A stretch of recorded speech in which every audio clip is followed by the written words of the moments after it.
Oi, gente, tudo bem? Que a graça e a paz de nosso Senhor Jesus Cristo esteja com todos. Vamos dar continuidade na leitura da Bíblia. Vamos terminar a carta de 1 João. Vamos ler 4 e 5. Antes, vamos orar? Senhor Deus, estamos aqui mais uma vez para te pedir perdão por tudo que fizemos de errado, Senhor. Para que o Senhor fique conosco, nos ajude, Pai. Nos dê entendimento, sabedoria, discernimento para entender Tua palavra, Senhor. Fique conosco, Senhor, nos ajude. Abra nossos olhos e ouvidos espirituais para que possamos entender, Senhor, como o Senhor fala conosco. Ajude-nos, Senhor. Cuide de cada um de nós, Pai. Dê-nos força, coragem para que possamos seguir em frente, Senhor, com a Tua palavra.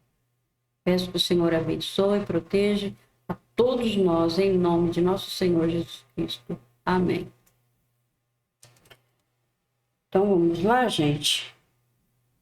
Vamos à leitura. O Espírito de Deus e o Espírito do inimigo de Cristo. Eu vou ler aqui uma pequena explicação. O autor explica quem são os inimigos de Cristo, sobre os quais ele tinha falado antes. São inimigos de Cristo aqueles que negam que ele se tornou um ser humano. Os que afirmam que a palavra se tornou um ser humano e morou entre nós.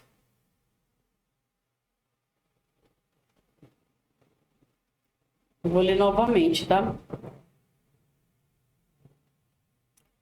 Então, aqui, ó, os inimigos de Cristo são... Os inimigos de Cristo é aqueles que negam que ele se tornou um ser humano.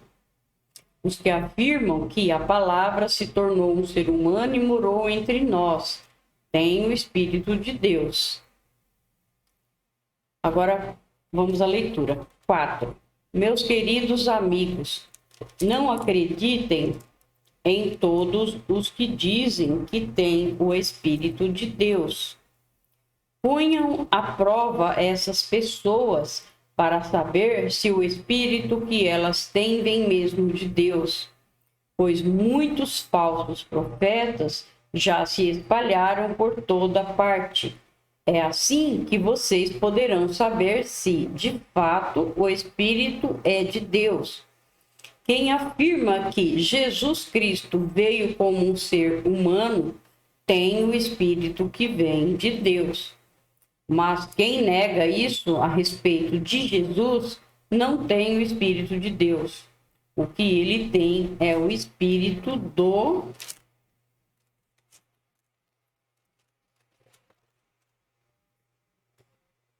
É o Espírito do inimigo de Cristo. Vocês ouviram dizer que esse Espírito viria e agora ele já está no mundo. Meus filhinhos, vocês são de Deus e têm derrotado os falsos profetas, porque o Espírito que está em vocês é mais forte do que o Espírito que está naqueles que pertencem ao mundo. Eles falam das coisas do mundo e o mundo os ouve porque eles pertencem ao mundo. Mas nós somos de Deus. Quem conhece a Deus nos ouve, mas quem não pertence a Deus não nos ouve. É desse mundo. Então, que podemos saber a diferença que existe entre o Espírito da verdade e o Espírito do erro. Deus é amor. Queridos amigos, amemos uns aos outros, porque o amor vem de Deus. Quem ama é filho de Deus e conhece a Deus. Quem não ama não o conhece, pois Deus é amor. Foi assim que Deus mostrou o seu amor por nós. ele mandou o seu único filho ao mundo para que pudéssemos ter vida por meio dele. E o amor é isto: não fomos nós que amamos a Deus, mas foi ele que nos amou e mandou o seu filho para que, por meio dele, os nossos pecados fossem perdoados. Amigos, se foi assim que Deus nos amou, então nós devemos nos amar uns aos outros. Nunca ninguém viu Deus.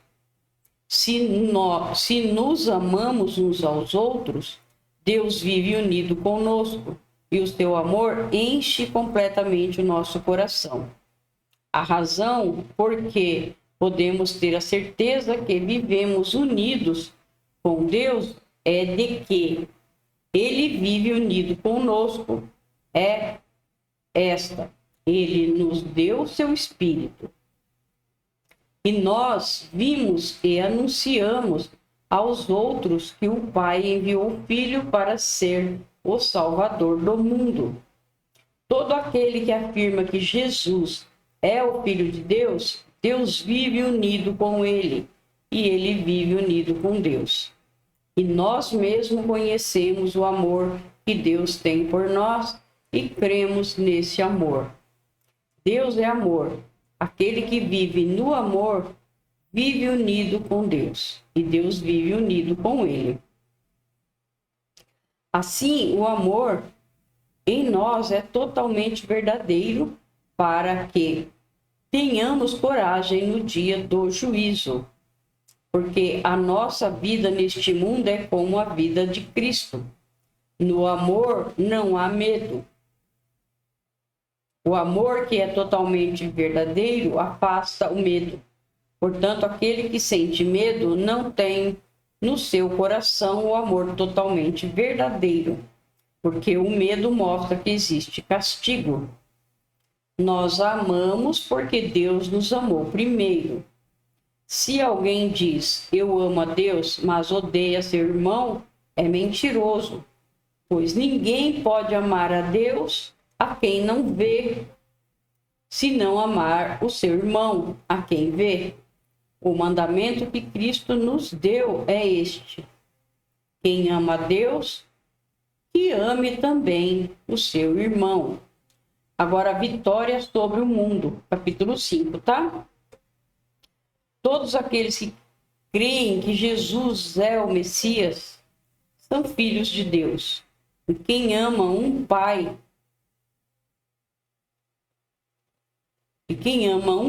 ama também os filhos desse pai. Nós sabemos que amamos os filhos de Deus quando amamos a Deus e obedecemos aos seus mandamentos, pois amar a Deus é obedecer aos seus mandamentos, e os seus mandamentos não são difíceis de obedecer, porque todo filho de Deus pode vencer o mundo. Assim, com a fé, conseguimos a vitória sobre o mundo. Quem pode vencer o mundo? Somente aquele que crê que Jesus é o Filho de Deus. Agora, o testemunho sobre Jesus Cristo. Jesus Cristo é aquele que veio com a água do seu batismo e com o sangue da sua morte. Ele veio com a água e com o sangue, e não somente com a água. E o próprio Espírito Santo é testemunha de que isso é verdade, porque o Espírito é a verdade.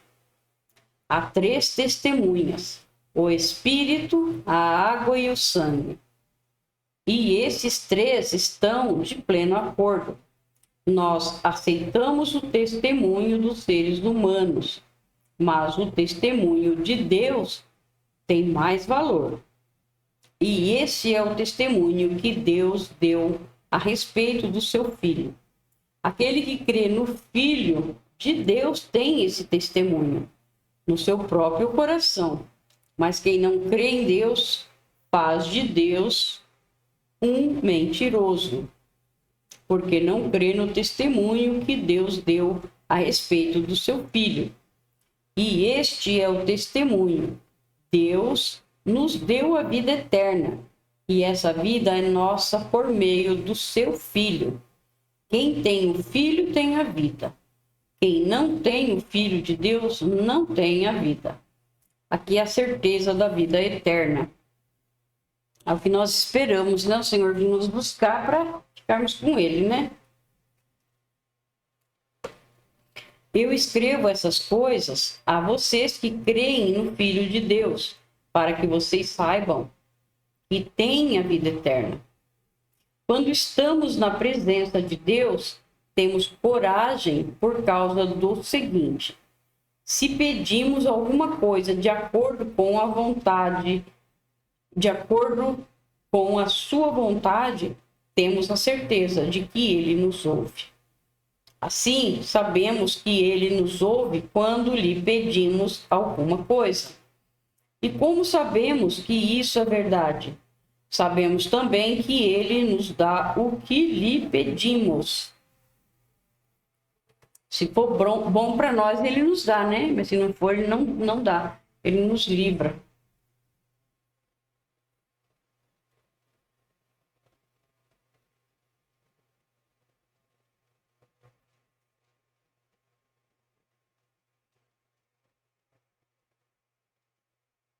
Se alguém vê o seu irmão cometer algum pecado que não traz a morte, deve orar a Deus e ele dará a vida a essa pessoa. Isso no caso de pecados que não trazem a morte, mas há pecado que traz a morte. E eu não digo que vocês orem a respeito desse pecado. Toda maldade é pecado, porém há pecados que não trazem a morte. Sabemos que os filhos de Deus não continuam pecando, porque o Filho de Deus os guarda. E o maligno não pode tocar neles. Amém, né, Senhor? Sabemos que somos de Deus e que o mundo todo está debaixo do poder do maligno. Sabemos também que o Filho de Deus já veio e nos deu entendimento para conhecermos o Deus verdadeiro. A nossa vida está unida com o Deus verdadeiro, unida com o seu Filho Jesus Cristo. Este é o Deus verdadeiro e esta é a vida eterna. Meus filhinhos, cuidado com os falsos deuses. Deixa eu ver se terminou, gente. Eu acho que terminou. É isso mesmo, terminou. Obrigado, Senhor, por mais essa leitura. Peço que o Senhor abençoe e proteja todos nós. Em nome de nosso Senhor, Salvador Jesus Cristo. Amém.